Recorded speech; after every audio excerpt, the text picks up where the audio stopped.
સુરતના હજીરા વિસ્તારમાં ભટલાઈ ગામ વિસ્તારમાં રહેતા શ્રમજીવી બિહારી પરિવારની 6 વર્ષીય બાળકી પર હવસખોરે દુષ્કર્મ આચર્યું હતું।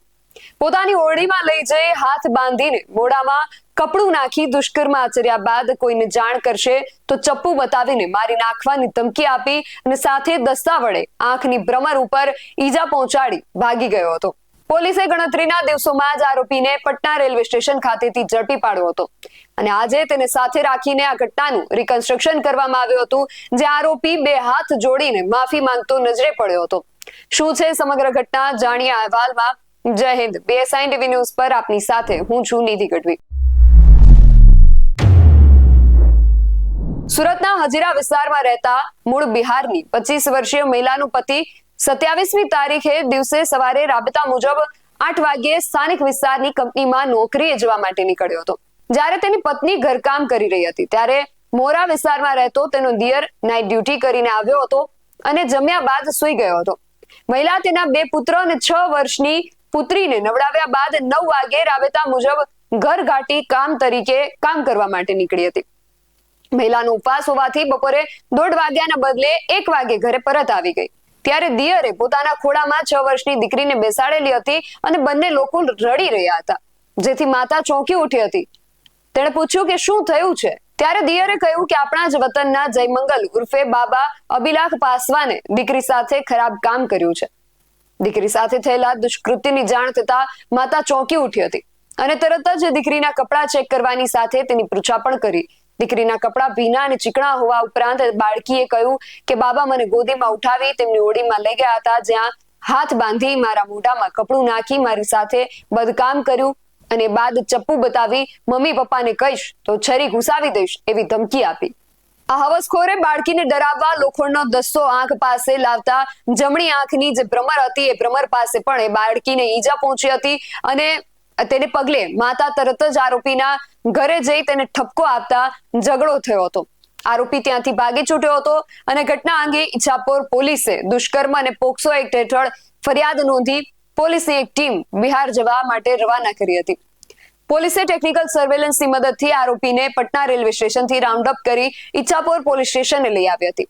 આરોપીની પૂછપરછ કરતા જણાવ્યું હતું કે બાળકી તેના ઘર પાસે કોલોનીમાં રમતી હતી ત્યારે તેને ગોદમાં લઈ તેના રૂમમાં લઈ ગયો હતો અને તેની સાથે બદકામ કર્યું અને ભોગ બનનાર બાળકી બૂમ પાડતી રહી હોવાથી તેના મોઢામાં કપડું નાખી તેને ચપ્પુ બતાવી મમ્મી પપ્પાને કહીશ તો છરી ઘુસાવી દઈશ એવી ધમકી આપી હતી।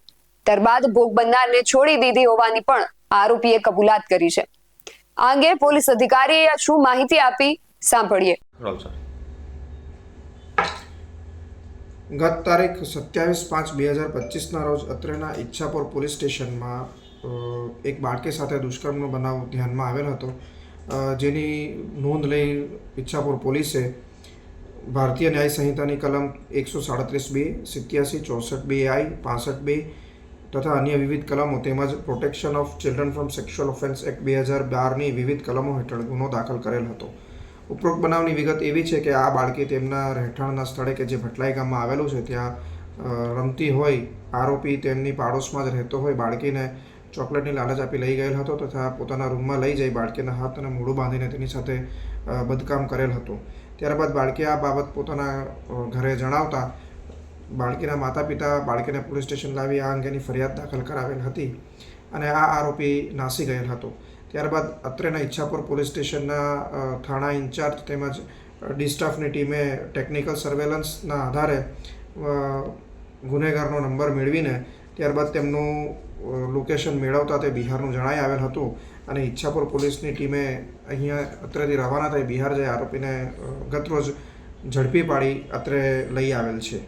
આરોપીનું નામ પૂછપરછમાં તેણે જયમંગલ ઉર્ફે બાબા અબિલાખ પાસવાન જણાવેલ છે અને તે બિહારનો રહેવાસી હોવાનું જણાઈ આવેલ છે।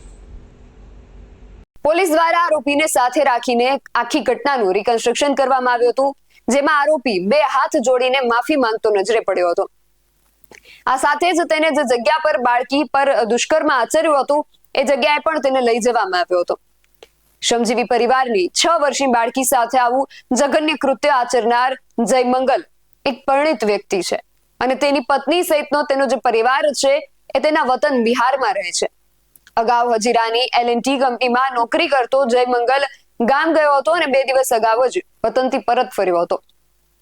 ત્યારબાદ તે કામની શોધખોળ કરી રહ્યો હતો અને આરોપીએ તેના જ વતની શ્રમજીવી પરિવારની 6 વર્ષની બાળકીને પોતાની હવસનો શિકાર બનાવી તે ભાગી ગયો હતો. પણ હવે આજે એને કાયદાનું કે નૈતિકતાનું કે ખબર નહીં શેનું બ્રહ્મજ્ઞાન થયું કે પછી તેના હૈયે રામ વસ્યા, પોતે હાથ જોડીને માફી માંગતો નજરે પડ્યો. સમગ્ર ઘટના વિશે આપનું શું માનવું છે એમને કમેન્ટ કરીને ચોક્કસથી જણાવજો. આવા જ વધુ અહેવાલો સાથે મળતા રહીશું. તમે મારી YouTube ચેનલને સબસ્ક્રાઇબ કરવાનું અને અમને Facebook અને Instagram પર ફોલો કરવાનું ભૂલશો નહીં. બાકી અવનવી અપડેટ્સ માટે આપ જોતા રહો BSI TV ન્યૂઝ. નમસ્કાર.